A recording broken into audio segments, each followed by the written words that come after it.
at three virtues here. 오늘 본문의 말씀에서 이제 세 가지 덕목에 대해서 말씀하십니다. And they all add up really to one virtue which we could define as integrity. 사실은 이 세 가지가 이제 합해서 한 가지로서 이렇게 보여지는데 그것은 바로 인테그리티, 성실 이렇게 볼 수 있습니다. This is one of the differences between knowledge and wisdom. 사실 지식과 지혜가 다른 점이 여기에 있습니다. Knowledge involves what we can learn, information. 지식이라고 했을 때는 우리가 배우는 그 정보예요. Wisdom we could define in many ways. 지혜는 그런데 굉장히 다양하게 우리가 정의 내려 볼 수 있습니다. We could say wisdom is applied knowledge. 그러니까 사실 지혜는 이것이 적용된 지식이다라고 볼 수 있어요. So the first one he's talking about really deals with humility. 1절을 보면 겸손에 대해서 말씀을 하세요. Specifically in the area of being teachable. 특별히 배움의 영성을 지적하십니다. And again, not, be intrusive or forceful, saying, I'm going to force you to do this. No, he's just saying, this is what this looks like. 하나님께서 너 이거 꼭 해야 돼. 내가 진짜 억지로 너한테 이거 하게 해줄게. 이게 아니라 그냥 쭉 이렇게 그림을 보여주시는 거예요. 너 이거 안 하면 이렇게 되는데 인생이. You're free. 근데 너는 선택은 너한테 있어. You're made in my image, God says. 하나님께서 말씀하시되 내가 너를 내 형상대로 만들었거든. And I like that. 그리고 나는 그게 참 좋아. I'm not going to violate that, but you choose. 나는 그거를 꺾진 않을 거야. 그러니까 네가 네 인생 네가 결정하고 사는 거다. So we have freedom, and freedom means freedom either way.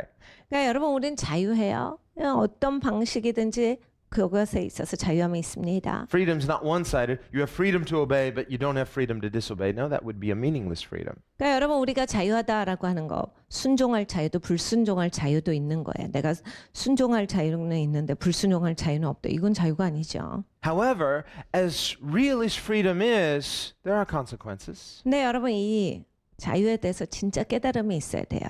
그 자유를 가지고서 사용하는 것들에는 반드시 거기에 마땅한 결과가 옵니다. And that is largely what the Proverbs are dealing with, is describing these causes and effects. 잠언서는 전반적인 그림이 이런 원인은 이런 결과 이것에 대한 말씀이에요. He says, you're free, but by the way, here's the cause and effect if you obey. Here's the cause and effect if you disobey.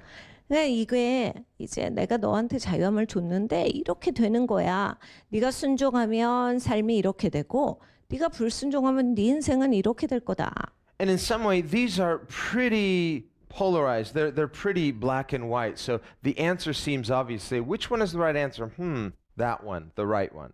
네, 이건 너무나 극명합니다. 마치 검은색과 흰색이 대조되듯이 너무나 분명해요. 그래서 어떤 인생 살고 싶냐라고 했을 때 난 좋게 되고 싶죠. 잘 살고 싶죠. 이렇게 되지만 So if these were multiple choice questions, A or B, the answers are pretty easy. You could score 100 very easily. 네, 여러분 이 잠언서 가지고 우리가 객관식 문제 보면 100점 나옵니다. 이게 딱 읽었을 때 우리는 정답을 다 알고 있는 얘기예요. It's like saying, the right answer is this, the wrong answer is this. Which one do you choose? I choose A, the right answer. 그러니까 옳은 답을 다 고를 수 있는 정답을 알 수 있는 말씀들이에요. So it's not so much about choosing the right answer, it's about doing it. 그러니까 사실은 내가 정답을 알고 있다가 중요한 게 아니라 이렇게 살아가는 게 중요하다라는 말씀입니다. The wisdom begins in recognizing it, but the wisdom is in doing it.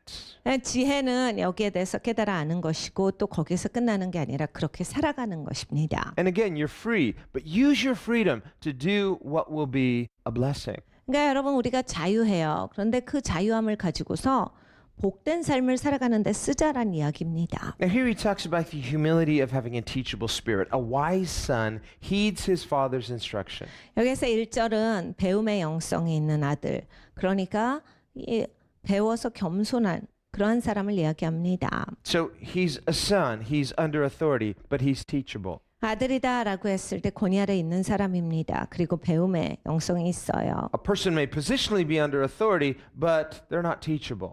사실 권위 아래 있는 그러한 모습을 보여도 배움의 영성이 없는 분들이 있어요. Like the know-it-all, he assumes, I know better. 그러니까 자기가 모든 거 다 아는 사람들은 도저히 가르칠 수는 없죠. But a person who is teachable, it doesn't mean that he doesn't know anything. It doesn't mean that others are always right. It means he has a humility of learning. 근데 배움의 영성이 있다라고 했을 때 그 사람은 그럼 아는 게 없다는 아니에요. 아는 게 있죠. 그리고 언제나 자기는 틀리고 남이 맞다 이것도 아니에요. 본인이 맞는 게 있지만 언제나 그 배우는 데 있어서 열려 있다라는 이야기입니다. 겸손하기 때문에 자기가 겸손하게 그걸 받아들이는 거예요. And this is something very attractive. 이건 굉장히 매력적입니다. It's something that others just naturally respect.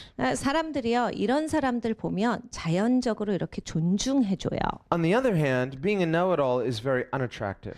근데 모든 걸 다 아시는 분들은 참 매력이 없습니다. The know-it-all in that moment, he deceives himself by thinking, I'm making myself appear to be greater than I am, but actually he pushes himself down. 사실 그냥 본인이 너무 잘한다라고 하시는 분들은 내가 더 우위다, 내가 더 수준이 높아라고 보일지 몰라도 사실 그렇게 사심으로써 자기를 위축시키는 거예요. 그리고 자기를 더 아랫등급으로 내리시는 겁니다. Humility is generous, 겸손은 굉장히 관대함이 있거든요. but pride is insecure because it involves an unhealthy focus on self. 근데 교만은 굉장히 불안합니다. 자기가 너무 자기한테 집착을 하는 거예요. Notice too, he says, the scoffer does not listen to rebuke. 거만한 자는 꾸지람을 즐겨 듣지 아니하느니라. And in the Hebrew, the word listen, it literally means to hear intelligently. 그러니까 여기에 히브리 말로 듣지, 이 듣는다라고 하는 것을 봐보면 지성적으로 듣는다예요. In other words, a person can hear the words someone else is saying, but they don't have a listening heart. 그러니까 듣는 마음은 없이 지성적으로만 머리에서만 들리고 있는 거예요. Or a person could be just listening carefully in order to know how to refute what the other person's saying. They're not really seeking to learn anything. 네, 여러분 이런 게 또 있거든요. 듣기는 듣는데 내가 지성적으로 이거 어떻게 치고 나가야 되겠다. 요거 요렇게 공격하면 내가 이길 수 있어. 요런 식으로 이제 사고하는 건 사실 마음으로 듣는 건 아니에요. Humility doesn't mean that we just blindly accept everything the other person says, but are you teachable? 그러니까 겸손하게 듣는다가 남이 얘기한 걸 그냥 무작정 수용한다가 아니라 내가 여기에 대해서 배울 게 있는 거에 대해서 열려 있다는 이야기예요. When we hear another perspective, yes, our mind naturally filters things. 그러면 우리가 다른 관점을 이렇게 듣게 되면 언제나 내 생각에 그걸 걸을 수 있어야 합니다. Well, when you're having a conversation with someone and you find yourself in disagreement, it doesn't mean that you just gulp down everything they say. 배우는 영성이 있다라고 해서 다른 사람들 만나서 이야기를 하는데 그 사람 관점이 나랑 다른데 무조건 그걸 다 삼켜야 한다. 이건 아니에요. But it also doesn't mean you spit out everything they say. 그런데 그분이 또 말하는 것을 다 뱉어버리라. 이건 또 아닙니다. Otherwise, how can we converse intelligently with anyone?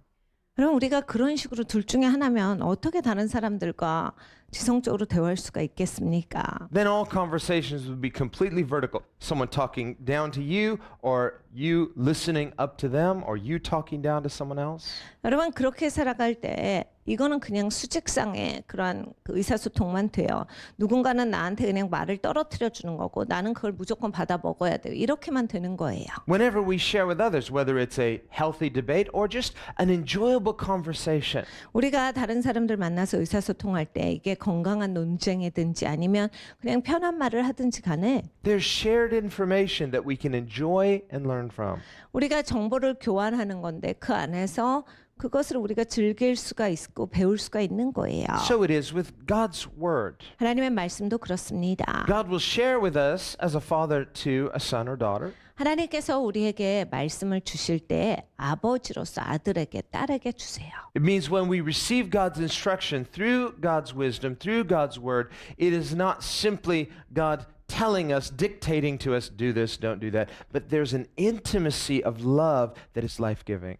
여러분 우리가 하나님 말씀 대할 때요. 하나님이 막 독재자처럼 이거 해, 너 이거 안 하면 큰일 나, 너 이거 혼날 거야 이런 식으로 얘기하시는 하나님이 아니라 하나님 절대적인 권위가 있으심에도 아버지로서 하나님께서 그 사랑의 관계 안에서 우리가 대화를 해주시는 거예요. 그래서 사랑으로서 가르쳐 주시고 굉장히 가깝게 깊이 이렇게 알려주신다라는 얘기예요.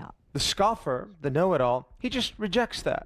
근데 거만한 자는 이런 거 막 다 무시해요. Says, I'm free. You're right. 내 맘이지. I don't need this. You're wrong. 이거 꼭 나는 모르겠어 이게 필요한 게. 굉장히 That's- 잘못되신 거죠. The nature of scoffing. The scoffer is insecure, and so he easily dismisses what could otherwise help him. 그러니까 이 거만한 사람들의 특징입니다. 이 사람은 안전하지가 않거든요. 그러니까 계속 쳐내요. 계속 무시해요. 자기가 수용을 못합니다. 불안한 사람이기 때문에 그래요. And notice what he doesn't listen to. He'll listen to some things. 근데 어떤 건 듣습니다. 보세요. He'll listen to encouragement. We all will. 예, 격려하는 말은 들어요. 우린 격려하는 말은 쉽게 잘 듣습니다. Wow, you did a good job. Thank you. 너무 감사해요. 수고하셨어요. 고맙습니다. But he won't listen to what? He won't listen to rebuke. 근데 꾸지람을 듣지 않는다예요. You shouldn't do that. Hey, mind your own business. 그거 그렇게 하시면 안 되는데.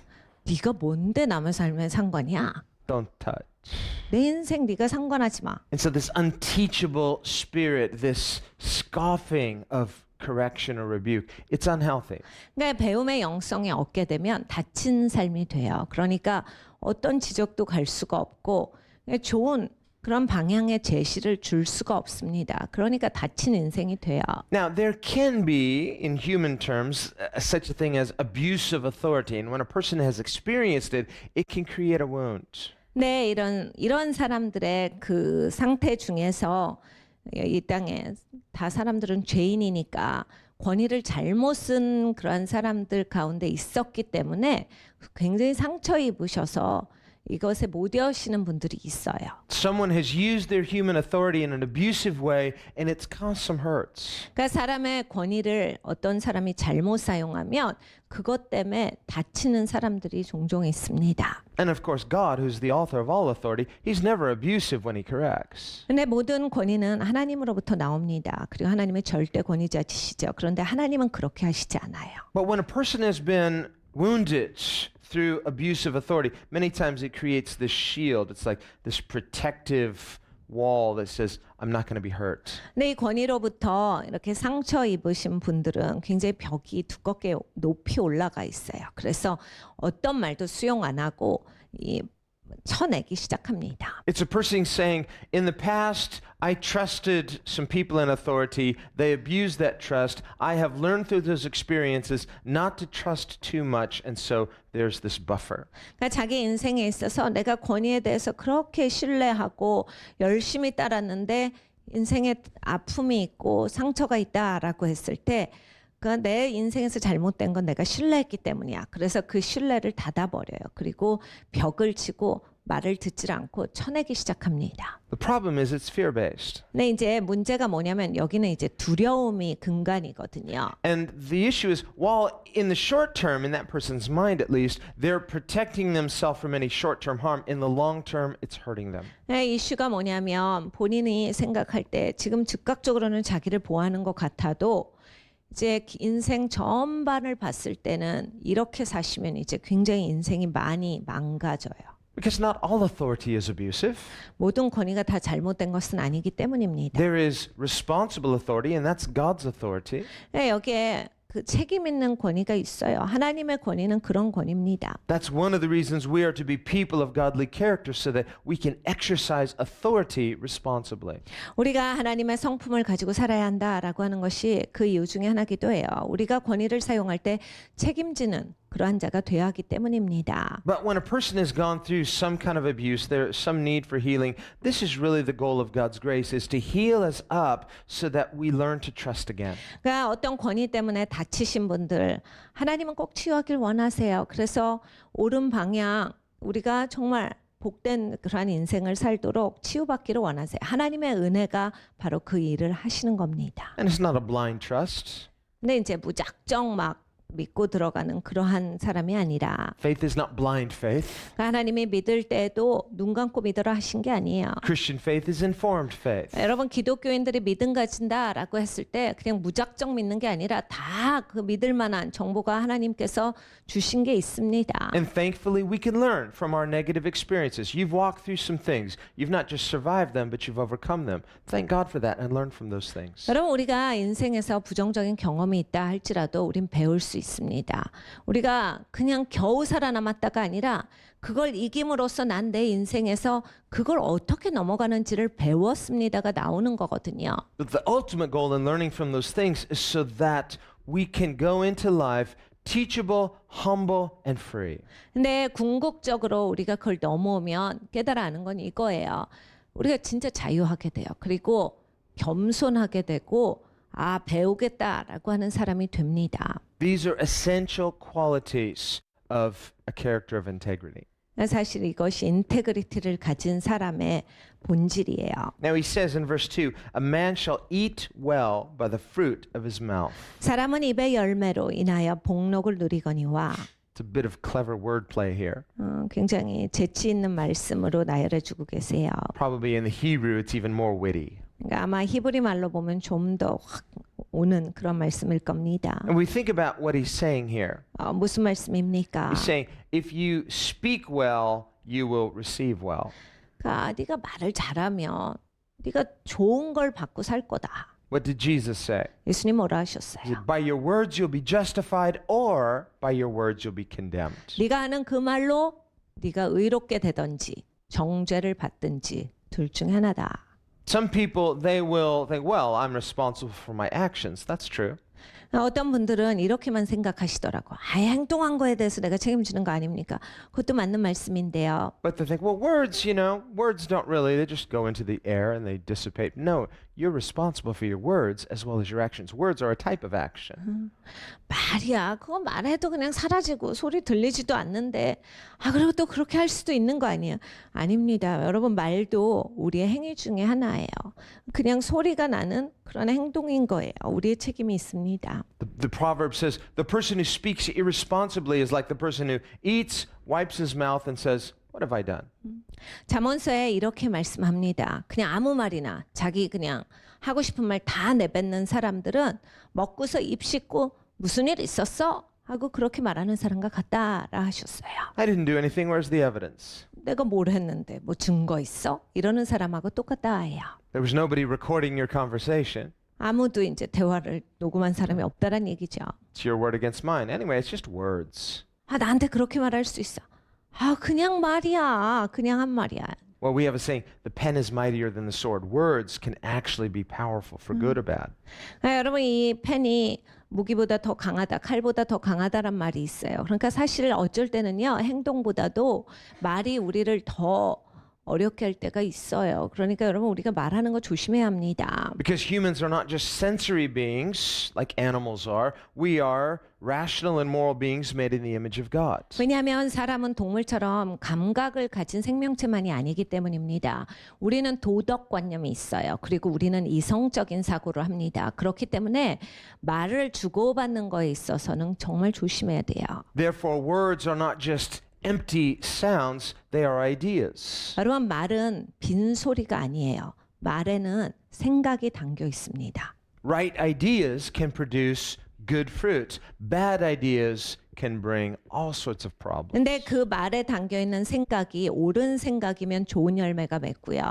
나쁘고 옳지 않은 생각이면 나쁜 열매가 나옵니다. But he says, the soul of the unfaithful feeds on violence. 그러니까 마음이 괴사한 자는 강포를 당하느니라. Whether it's violent words, 그러니까 나쁜 말을 듣게 되든지 violent deeds, 아니면 나쁜 그러한 일들을 당하게 되든지. and there could be different types of violence. 그런데 여러 가지의 강포가 있죠. There can be obvious violence, 막 너무나 당연시한 강포가 있기도 such 하고. as physical violence or hateful words that are violent in their words. 강포라고 했을 때 진짜 두들겨 맞을 수도 있는 거고 아니면 그냥 욕을 진탕 먹을 수도 있는 거고 Or there can be a more subtle violence 아니면 은근슬쩍 들어오는 강포가 있어요. that on the surface doesn't appear to be violent, but it is subtly taking something unjustly. 그러니까 겉보기에는 이게 강포같이 보이지 않아요. 그런데 내 안을 뒤집어 엎는 그런 강포가 있어요. 그래서 내 안에서 뭐가 빼앗겨지는 Violating someone else's rights. 그러니까 다른 사람들의 권리를 침해하는 것들이거든요. Violating by disrespecting someone else's dignity as a human being made in God's image. 상대방이 하나님의 형상대로 지어진 사람이에요. 그런데 그 사람에 대한 존중을 침해할 때 일어나는 겁니다. Remember, God's word says we are to love our neighbor as ourselves. 하나님의 말씀이 우리에게 명령하시는 것은 너 자신을 사랑하는 것처럼 남을 그렇게 사랑해야 해요. And it's not disconnected from the first and greatest commandment, which is to love God. Jesus said, it's like loving God. 근데 가장 큰 계명이랑 따로 떨어져 있는 계명이 아닙니다. 예수님께서 가르쳐 주실 때 하나님을 사랑하는 것처럼 네가 다른 사람들을 그렇게 사랑해야 한다를 가르쳐 주신 거예요. Whenever we are not loving our neighbor as ourselves, as we should, there's some aspect of violence involved in that we are disrespecting that other person as also made in the image of God. 그러니까 여러분 우리가 내 자신을 사랑하는 것처럼 다른 사람을 사랑하지 못할 때 나는 다른 사람을 하나님의 형상으로 지어진 사람으로서 제대로 존중하고 있지 못하는 거예요. 그런 상황에서 강포가 행해지는 겁니다. Now, on verse 2, he's dealing with what comes out of our mouth. In verse 3, he's talking about guarding your mouth. 3절에 가보면 이제 2절은 말을 하는 것을 말씀하셨는데 3절은 말을 지키는 것을 말씀하세요. Sometimes you want to say something, but you shouldn't. 그러니까 여러분 이게 탁 말로 치고 나오고 싶을 때가 있잖아요. 그런데 하지 말아야 될 때가 있다를 성경에서 말씀을 하시는 겁니다. You've got the perfect comeback on the tip of your tongue. Don't say it. 그러니까 내 입에서 한 방에 날릴 수 있는 게 나오고 있어요. 그거 하지 말라예요. So look, he who guards his mouth preserves the other person's life. No, preserves his life. 입을 지키는 자는 그 생명을 보존하나 남의 생명이 아니야. 자기 생명을 보존하나. Well, I'm not going to say this because I don't want to hurt you. Well, fair and good, but you're also preserving your own life. 그러니까 내가 저 사람 위해서 내가 그래 말을 말자. 뭐 잘하신 거고 좋으신 건데 권대하신 건데 내가 그렇게 입술을 절제하면 내 생명을 지키는 것이다요. So just from the perspective of good old-fashioned human self-interest, do yourself a favor. 그러니까 여러분 우리가 다 하는 거 있잖아요. 나를 위해서 사는 거 잘해요. 그러니까 여러분 이거 다 나를 위하는 길이에요. But he who opens wide his lips shall have destruction. 입술을 크게 벌리는 자는 멸망에 오느니라. So we need to learn a lesson here. 여러분 꼭 우리가 이걸 배워야 합니다. Now, in verse 4, he's dealing with this other issue of laziness, lack of self-discipline. 4절을 보면 이제 게으른 사람이 나와요. 자기 절제가 없는 사람이죠. In verses 2 and 3, we're looking at a type of self-discipline, controlling your tongue, controlling your words, seeing the bigger picture, what's involved. 2절과 3절은 너를 절제해야 돼. 너를 조정할 수 있어야 돼. 그 큰 그림을 볼 수 있어야 되었고. In verse 4, we're dealing with a different aspect of self-discipline, which is your motivation. 근데 4절은 또 다른 종류의 자기 절제예요. 자기를 다스려야 하는데 너 동기가 뭐냐를 말씀하시는 거예요. So he says, the soul of the lazy man desires and has nothing, 게으른 자는 마음으로 원하여도 얻지 못하나 but the soul of the diligent shall be made rich. 부지런한 자의 마음은 풍족함을 얻느니라. This is the soul. 이게 영혼을 얘기하시는 거예요. And notice in both of these, he uses the soul of the lazy man, the soul of the diligent. He's talking about something spiritual here. 그러니까 여기에 마음이라고 나오죠. 이거는 그 사람의 영혼을 얘기하는 거예요. 그러니까 사실 영적인 걸 얘기하는 겁니다. A spiritual discouragement that produces nothing, a spiritual diligence, a spiritual motivation that produces spiritual riches. 여러분 영적으로 꺾이시면요. 아무것도 열매 맺지 못한다는 얘기예요. 근데 영적으로 게으른 사람들은 영적으로 꺾여서 그냥 아무것도 없다라는 얘기고 영적으로 부지런한 자들은 열매를 맺는다라는 거예요. 풍성하게, 부요하게 산다요. God is good. 하나님 너무 좋으세요. God is a genius. 하나님 천재세요. And if we will come as students, humble, teachable, we will learn some things that will empower us. 네, 여러분 우리가 배우는 영성 있고 겸손하게 하나님 앞에 나와서 배우겠다라고 하면 엄청난 것을 하나님께서 가르쳐 주세요. 그리고 그것은 우리의 삶에 큰 능력이 될 것입니다. Most importantly, form us into people of integrity. 그리고 가장 중요한 것은 우리가 인테그리티가 있는 그러한 사람이 될 것입니다.